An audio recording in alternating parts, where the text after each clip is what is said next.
SB online একাডেমিতে সকলকে স্বাগতম। আমি সুমন আছি তোমাদের সাথে। ছোট্ট বন্ধুরা, আজকে আমরা তৃতীয় শ্রেণীর ৭৬ পৃষ্ঠার মধ্যে যে অঙ্কগুলো রয়েছে এগুলোকে সবচেয়ে সহজ নিয়মে কিভাবে করে সমাধান করতে পারি এই বিষয়টি শিখব। চলো তাহলে শুরু করা যাক। বন্ধুরা, আমরা যদি ৭৬ পৃষ্ঠার একদম উপরে লক্ষ্য করি, দেখো এখানে ৫ নম্বরে বলা হয়েছে ১২টি কলমের মূল্য ৯৬ টাকা। এরূপ ৩২টি কলম কিনতে কত টাকার প্রয়োজন? বন্ধুরা, আমাদের বলা হয়েছে যে ১২টি কলমের মূল্য বা দাম হচ্ছে ৯৬ টাকা। এখন আমরা যদি এরূপ একই রকম ৩২টি কলম কিনতে চাই তাহলে কত টাকার প্রয়োজন? তাহলে এই সমস্ত অঙ্কের ক্ষেত্রে আমাদের সর্বপ্রথম যেটি আমাদের জানতে হবে বা বুঝতে হবে সেটি হচ্ছে, এখানে দেখো আমাদের কিন্তু ১২টি কলমের মূল্য দেওয়া রয়েছে, তাই না? তো আমাদের সর্বপ্রথম হচ্ছে একটি কলমের মূল্য কত টাকা হয় সেটিকে বের করতে হবে। আমরা যদি একটির মূল্য বের করতে পারি তাহলে আমরা যে কোনো সংখ্যার মূল্যই কিন্তু বের করতে পারবো। যেমন এখানে ৩২টি কলমের মূল্য বের করতে বলা হয়েছে, আমরা ৩২টি কলমের মূল্য খুব সহজেই বের করতে পারবো। এই জন্য আমাদের সর্বপ্রথম কী করতে হবে, আমি যেটা বলেছি আমাদের একটির মূল্য কিন্তু বের করতে হবে। ঠিক আছে? আচ্ছা দেখো, তাহলে একটির মূল্য আমরা কিভাবে করে বের করব? যেহেতু আমাদের বলা হয়েছে যে ১২টি কলমের মূল্য ৯৬ টাকা, অর্থাৎ এই যে ৯৬ টাকা দিয়ে আমরা ১২টি কলম পেয়েছি, এই ৯৬কে আমরা যদি ১২ দিয়ে ভাগ করি, অর্থাৎ ১২ ভাগ করি, তাহলে কি আমরা একটির মূল্য পেয়ে যাব না? দেখো এই ৯৬ দিয়ে যেহেতু আমরা কলম কিনেছি ৯৬ টাকার, এই জন্য ৯৬ টাকাকে যদি আমরা ১২টা ভাগ করি, যেহেতু ১২টি কলম কিনেছি এই জন্য আমরা ৯৬কে ১২ দিয়ে ভাগ করলাম। ভাগ করলে আমরা যে ভাগফলটি পাবো, এই ভাগফল দ্বারা আমরা কি বুঝতে পারবো যে একটি কলমের মূল্য কত টাকা, তাই না বন্ধুরা? আর যখন একটির মূল্য আমরা বের করতে পারবো তখন কিন্তু আমরা ৩২টির মূল্যও খুব সহজেই বের করতে পারবো। আচ্ছা দেখো, তাহলে প্রথমে আমরা যদি ৯৬কে ১২ দ্বারা ভাগ করি তাহলে আমাদের ভাগফল কত হয়? আমরা কি জানি, ভাগ করার ক্ষেত্রে আমাদের যে কাজটি করতে হয়, আমরা এখানে যেহেতু ভাজকের ঘরে ১২ দেখতে পাচ্ছি, তাহলে আমরা প্রথমে লিখবো হচ্ছে ১২, তাই না? আমরা প্রথমে লিখবো হচ্ছে ১২, তারপর একটি ব্র্যাকেট দিয়ে এই ৯৬কে লিখবো কোথায়? মাঝখানে আমরা লিখলাম ৯৬। এখন দেখো, যদি আমরা ৯৬কে ১২ দ্বারা ভাগ করি, আমরা কি জানি যে ভাগের ক্ষেত্রে এইখানে, অর্থাৎ ভাজকের ঘরে যে সংখ্যাটি থাকে সেই সংখ্যার নামটা কিন্তু আমাদের জানতে হয়, তাই না? এখানে যেমন আমরা ১২ দেখতে পাচ্ছি, তার মানে ১২র ঘরের নামটা পড়ে পড়ে কিন্তু আমাদের এই ভাগ অঙ্কটি সমাধান করতে হবে। আমরা তো এমনটাই জানি, তাই না বন্ধুরা? এখন অনেকে আমরা কিন্তু মনে করি যে ১২র ঘরের নামটা তো আমরা জানি না, বা এটি তো আমাদের জন্য অনেক কঠিন হয়ে যায়। তো এই ক্ষেত্রে আমরা কি করব? আচ্ছা দেখো বন্ধুরা, যারা আমরা ১২র ঘরের নামটা জানি না তাদের জন্য আজকে আমরা খুবই সহজ একটি নিয়ম শিখব। ঠিক আছে? যে নিয়মে সমাধান করলে আমাদের ১২, ১৩, ১৪, ১৫ কোনো ঘরের নামটাই আমাদের জানার প্রয়োজন নেই। আমরা শুধুমাত্র এক থেকে যদি ১০-এর ঘরের গুণের নামটা আমরা জানি তাহলেই যে কোনো অঙ্ক আমরা সমাধান করতে পারবো। ঠিক আছে? আর আমার মনে হয় তোমরা সবাই ১ থেকে ১০-এর ঘরের গুণের নামটা জানো। আচ্ছা দেখো, এখন তাহলে ১২র ঘরের নামটা আমরা যদি না জানি তাহলে আমরা কিভাবে সমাধান করব? আমরা দেখব যে ১২র সাথে কতকে গুণ করলে ৯৬ হয়। এখানে যেহেতু মাঝখানে ৯৬ রয়েছে, তার মানে আমাদের কিন্তু ৯৬ বানাতে হবে, তাই না? তাহলে আমরা আলাদাভাবে গুণ করে দেখব যে ১২র সাথে কতকে গুণ করলে, কোন সংখ্যাকে গুণ করলে ৯৬ হয়। যেমন দেখো, আমরা যদি ১২র সাথে যদি আমরা প্রথমে ৭কে গুণ করি, দেখো আমরা তো ৭-এর ঘরের গুণের নাম তো অবশ্যই পারি। এখন দেখো ৭কে যদি আমরা গুণ করি তাহলে ৭কে প্রথমে ২ দ্বারা গুণ করি, ৭ দুগুণে হয় ১৪, তাই না? ১৪র ৪কে লিখবো আমরা এইখানে, আমাদের হাতে থাকে ১। এরপরে দেখো ৭কে যদি আমরা এবারে ১ দ্বারা গুণ করি তাহলে কি করব? ৭ একে ৭। এই যে ৭ একে ৭ পেলাম, ৭-এর সাথে হাতের এই ১কে যোগ করে দিলে হয়ে যায় কত? ৮। তার মানে আমাদের দেখো এখানে উত্তর আমরা পেয়ে যাচ্ছি ৮৪। ১২কে যখন ৭ দিয়ে গুণ করলাম তখন আমরা পাচ্ছি ৮৪, কিন্তু আমাদের দরকার কত? হ্যাঁ বন্ধুরা, আমাদের দরকার কিন্তু ৯৬। তাহলে আমরা এবারে কি করতে পারি? এবারে আমরা ১২কে ৮ দ্বারা গুণ করতে পারি। আমরা যেহেতু এখন ৭ দ্বারা গুণ করেছি, এরপরে আমরা ৮ দ্বারা গুণ করে দেখতে পারি। আচ্ছা, আমরা লিখলাম ১২ এবং নিচে লিখলাম ৮। এখন ১২কে যদি ৮ দ্বারা গুণ করি দেখো প্রথমে আমরা 8কে 2 দ্বারা গুণ করব, তারপর 8কে আমরা 1 দ্বারা গুণ করব। তাহলে 8কে 2 দ্বারা গুণ করলে পাই 8 দুগুণ 16, তাই না?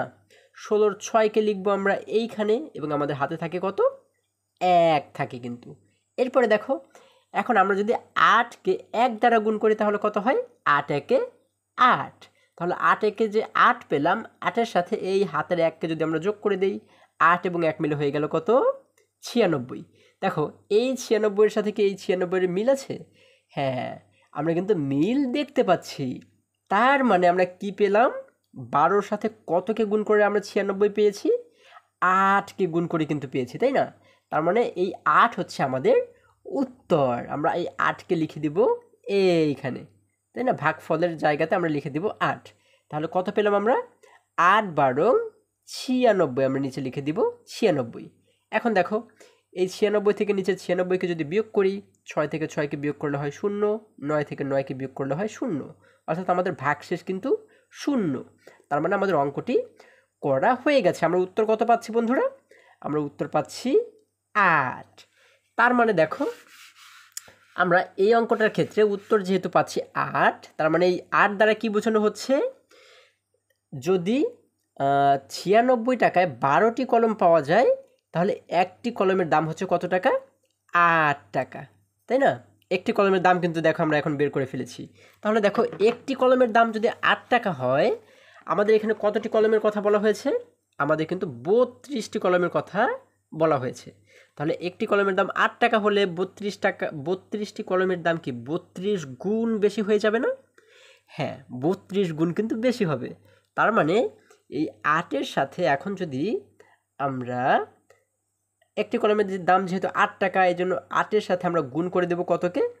32কে। যেহেতু 32টি কলমের দাম আমাদের বের করতে বলা হয়েছে, আমরা লিখলাম 8 গুণ 32। এখন এই দুটিকে যদি আমরা গুণ করি তাহলে কত হয়? দেখো আমরা যদি গুণ করি, আমরা এইভাবেও লিখতে পারি 8 এবং নিচে লিখতে পারি 32, এইভাবেও আমরা গুণ করতে পারি। আবার আমরা যদি এই 32কে উপরে লিখি 32 গুণ 8, যদি আমরা 32কে উপরে লিখে 8কে নিচে লিখি তাও কিন্তু হবে। আমরা যেভাবে গুণ করি না কেন বন্ধুরা, আমাদের উত্তর কিন্তু একই হবে। ঠিক আছে, তোমরা তোমাদের সুবিধা মতো গুণ করতে পারো। আচ্ছা দেখো এখন যদি আমরা এই সিস্টেমে গুণ করি, দেখো 8কে যদি প্রথমে 2 দ্বারা গুণ করি তাহলে কত হয়? 8 দুগুণ 16, 16-র 6কে লিখবো আমরা এইখানে, হাতে থাকে কিন্তু আমাদের 1। এরপরে 8কে যদি 3 দ্বারা গুণ করি তাহলে কত হয়? 13 24, 24-এর সাথে হাতের এই 1কে যোগ করে দিলে হয়ে যায় 24 এবং 1 মিলে হয় 25, আমরা এখানে লিখে দিব 25, তাই না? তাহলে দেখো আমরা এখানে উত্তর পাচ্ছি কত? আমরা পাচ্ছি 256। তার মানে হচ্ছে আমরা যদি 32টি কলম কিনি একই মূল্যের, তাহলে 32টি কলমের দাম দাঁড়ায় কত টাকা? 256 টাকা, তাই না? তাহলে এই 256 হচ্ছে কি আমাদের উত্তর। আমরা এটা দ্বারা বুঝতে পারছি যে 32টি কলমের মূল্য হচ্ছে 256 টাকা, তাই না বন্ধুরা? আচ্ছা দেখো আমরা যদি এবারে বইয়ের কাছে ফিরে যাই, বই আমাদেরকে কি বলছে দেখো। এই যে দেখো আমরা প্রশ্নটার নিচে যদি লক্ষ্য করি, এখানে আমরা যে ছেলে শিশুটিকে দেখতে পাচ্ছি, সে বলছে প্রথমে 12টি কলমের মূল্য থেকে আমাদের একটি কলমের মূল্য বের করতে হবে। দেখো আমরা একদম শুরুতে যেটি করেছি, বা আমি একদম শুরুতে যে কথাটি তোমাদের বলেছি, যে এখানে যে কয়টি কলমের মূল্যই দেওয়া থাকুক না কেন, আমাদের কিন্তু প্রথমে একটি কলমের মূল্য বের করতে হবে। শুধু কলমের ক্ষেত্রে না বন্ধুরা, যে কোনো কিছুর ক্ষেত্রে আমাদের প্রথমে একটির মূল্য বের করতে হবে, তারপরে আমরা যেটা বলুক, যে কয়টার মূল্য বের করতে বলা হোক না কেন, আমরা সেটা কিন্তু বের করতে পারবো। আচ্ছা দেখো তাহলে একটির মূল্য আমরা কিভাবে করে বের করেছিলাম? এই 96কে 12 দ্বারা ভাগ করেছিলাম, তাই না? যখন ভাগ করলাম কত পেলাম? 8 পেলাম, তাই না? তাহলে এই 8 দ্বারা আমরা বুঝতে পেরেছি একটি কলমের মূল্য কত টাকা? 8 টাকা। এই দেখো এখানে কিন্তু তাই করা হয়েছে। দেখো 96কে যখন 12 দ্বারা ভাগ করলাম আমরা পেয়েছি 8, অর্থাৎ এখানে এই 8 দ্বারা বোঝানো হচ্ছে একটি কলমের মূল্য 8 টাকা। দেখো এখানে কিন্তু লেখা হয়েছে একটি কলমের মূল্য 8 টাকা।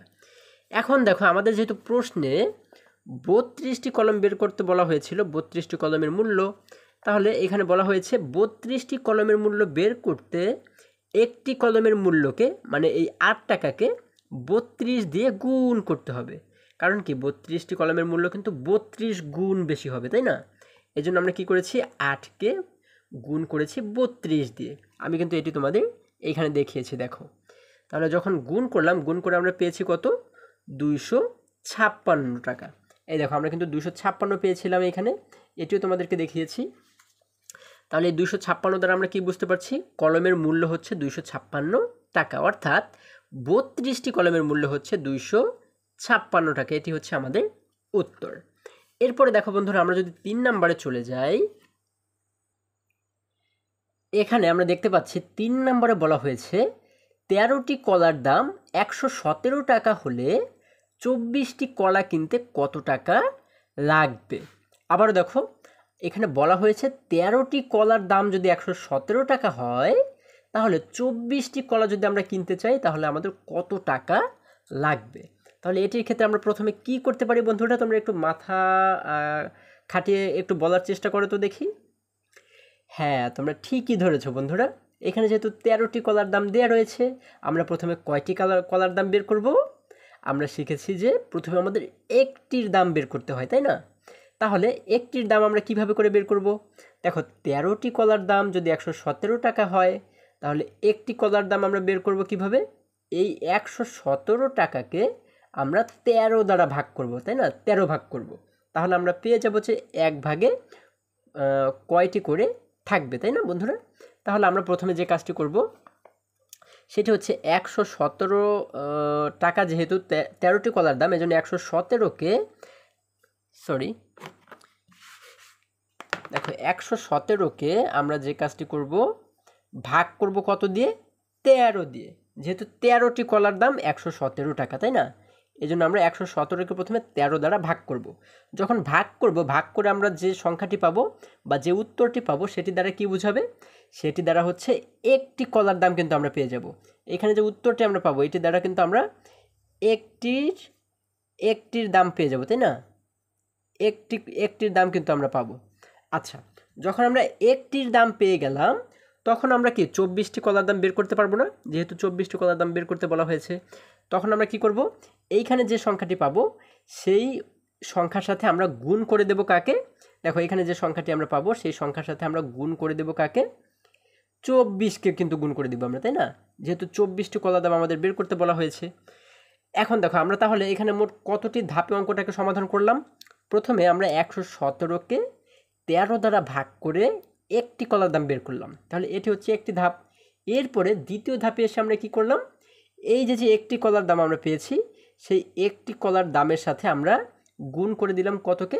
24কে, কারণ আমাদের 24টি কলার দাম বের করতে বলা হয়েছে। যখন আমরা 24কে গুণ করে দিলাম, তখন কিন্তু আমরা উত্তরটা পেয়ে যাব, তাই না? তাহলে আমাদের মোট ধাপ হলো কতটি, বা কতটি ধাপে আমরা এটিকে সমাধান করতে পারবো? 2টি ধাপে কিন্তু। দেখো, এই যে একটি ধাপ, এই যে একটি ধাপ। এখন এই বিষয়টি কিন্তু নিচে আমাদের বলা হয়েছে, তাই না? দেখো, এখানে কিন্তু লেখা রয়েছে গাণিতিক বাক্য। তাহলে আমরা প্রথমে দেখতে পাচ্ছি এখানে বলা হয়েছে ধাপ 1। তাহলে প্রথম ধাপে আমরা কি করতে পারি? প্রথম ধাপে কিন্তু আমরা বের করব যে একটি কলার দাম কত টাকা। তাহলে এটিকে আমরা কিভাবে বের করতে পারি বন্ধুরা? এই দেখো, এইখানে আমি যে কাজটি করেছি, এটিই কিন্তু আমাদের করতে হবে। আমরা 117কে 13 দ্বারা প্রথমে ভাগ করব, তাই না? তাহলে আমরা প্রথম ধাপে এইখানে যে খালি ঘরগুলো দেখতে পাচ্ছি, এই প্রথম ঘরে আমরা লিখবো হচ্ছে 117। প্রথম ঘরে লিখবো 117। এরপরে এই যে ছোট ঘর রয়েছে, ছোট ঘরে কিন্তু আমরা ভাগ চিহ্ন দেবো। এই যে ভাগ চিহ্নটি, এই ভাগ চিহ্নটা দেব। এবং এইখানে বড় ঘরে আমরা কত লিখবো? এই যে 13 রয়েছে, 13কে লিখবো, অর্থাৎ 117 ভাগ 13। এখানে লিখবো 117 ভাগ 13। হ্যাঁ, এরপরে এই 117কে আমরা কিন্তু 13 দ্বারা ভাগ করে যে উত্তরটি এখানে আমরা পাবো, সেই উত্তরটিকে কিন্তু আমরা দেখো দ্বিতীয় ঘরে এসে লিখে দেব, তাই না? তাহলে আমরা যদি একটু এটিকে ভাগ করার চেষ্টা করি, দেখো এখানে প্রথমে ভাজকের স্থানে দেখতে পাচ্ছি 13, তার মানে আমরা এখানে লিখব 13। আচ্ছা, 13 লিখলাম। এখন 13 দ্বারা ভাগ করব কাকে? 117কে, তাই না? 117কে। এখন যদি আমরা ভাগ করি, দেখো বন্ধুরা, আমরা কি জানি যে এখানে 13র সাথে কতকে গুণ করলে 117 হয়, সেটি কিন্তু আমাদের বের করতে হবে। আমি তোমাদেরকে একটু আগে বলেছি যে 13র ঘরের গুণের নামটা যদি আমাদের জানা না থাকে তাহলে কিন্তু কোনো সমস্যা নেই, তাই না? আমরা আজকে খুবই সুন্দর এবং সহজ একটি পদ্ধতি শিখেছি, তাই না বন্ধুরা? খুব মজার একটা পদ্ধতি শিখেছি। আচ্ছা, এখন আমরা দেখব 13-র সাথে কতকে গুণ করলে 117 হয়। দেখো আমরা যদি আলাদা জায়গাতে গুণ করি, দেখো আমি এখানে নিচে একটু গুণ করি, আমরা লিখলাম 13। আচ্ছা, যদি 13-র সাথে আমরা 8কে গুণ করি, দেখো তোমরা এখানে অনুমান করে গুণ করবে, ঠিক আছে? তোমরা 6 দিয়ে গুণ করতে পারো, 7 দিয়ে গুণ করতে পারো, তোমাদের যেটা মনে হবে যে এই সংখ্যা দিয়ে গুণ করলে আমরা এই 117 পেতে পারি, সেই সংখ্যা দিয়ে তোমরা গুণ করে দেখবে। যদি মেলে তাহলে তো ভালো, আর যদি না মেলে তাহলে কি করবে?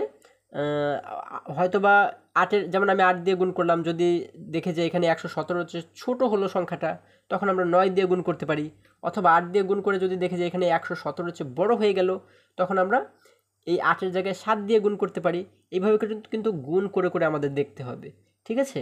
আচ্ছা দেখো, আমরা যদি এই গুণটা করি, 8কে প্রথমে 3 দ্বারা গুণ করলে হয় 13 24, 24-এর 4কে লিখলাম আমরা এইখানে, হাতে থাকে কিন্তু আমাদের 2। এরপরে দেখো এই দুইটাকে কিন্তু আমরা পরবর্তীতে যোগ করে দেবো, তাই না? এখন 8কে যদি 1 দ্বারা গুণ করি, 8 একে হয় 8। 8-এর সাথে যদি হাতের 2কে যোগ করে দিই, তাহলে 8 এবং 2 মিলে হয়ে গেল 10, তাই না বন্ধুরা? তাহলে আমরা এখানে পাচ্ছি কত? 104। কিন্তু এখানে আমাদের দরকার হচ্ছে 117। তার মানে আমাদের 104-এর চেয়ে আরও বড় সংখ্যা দরকার। এখন আমরা কি করতে পারি তাহলে? 8-এর পরে যে সংখ্যাটা রয়েছে, অর্থাৎ 8-এর চেয়ে বড় যে সংখ্যাটি রয়েছে 9, আমরা 9 দিয়ে কিন্তু গুণ করে দেখতে পারি, তাই না? যে 117 হয় কি না। আচ্ছা, আমরা যদি 9 দিয়ে এবারে গুণ করে দেখি, 13কে যদি আমরা 9 দ্বারা গুণ করি, দেখি 117 হয় কি না।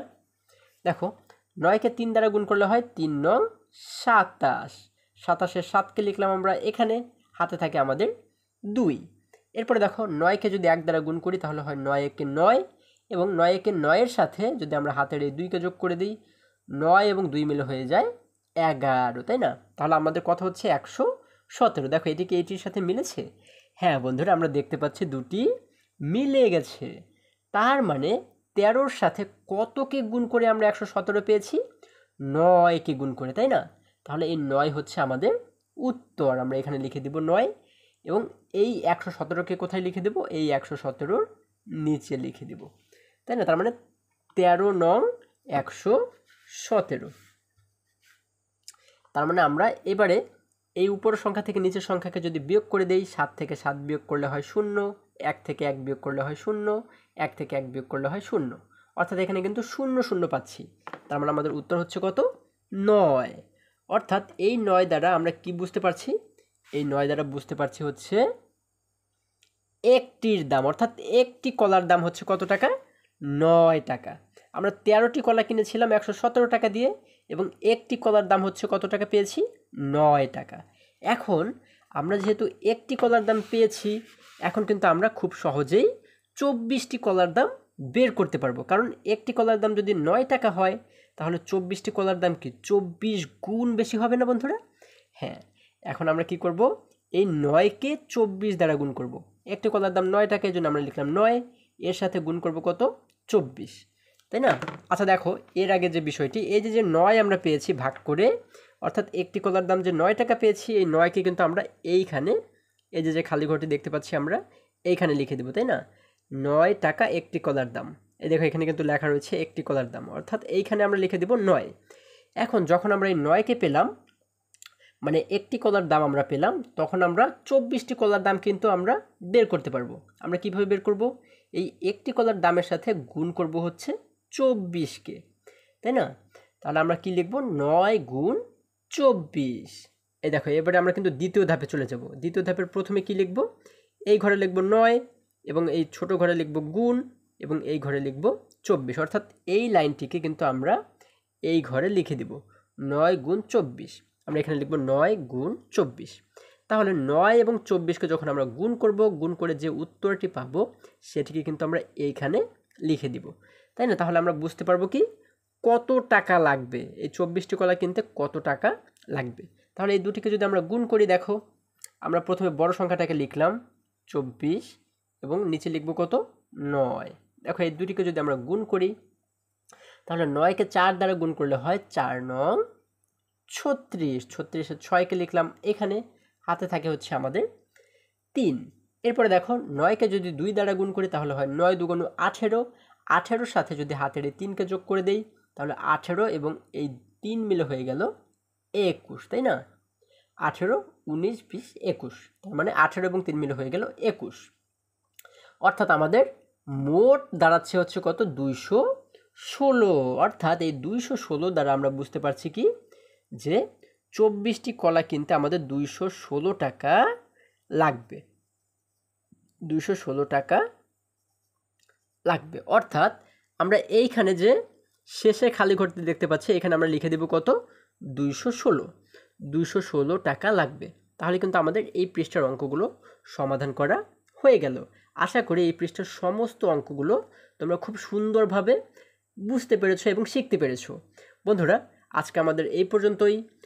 আবারও দেখা হবে পরবর্তী ভিডিওতে। আর তোমরা যদি আমার চ্যানেলে নতুন হয়ে থাকো তাহলে অবশ্যই এখনই চ্যানেলটি সাবস্ক্রাইব করে পাশে থাকো, যেন আমার সমস্ত ভিডিও আপলোড করার সাথে সাথে তোমরা খুব সহজেই সেটিকে পেতে পারো।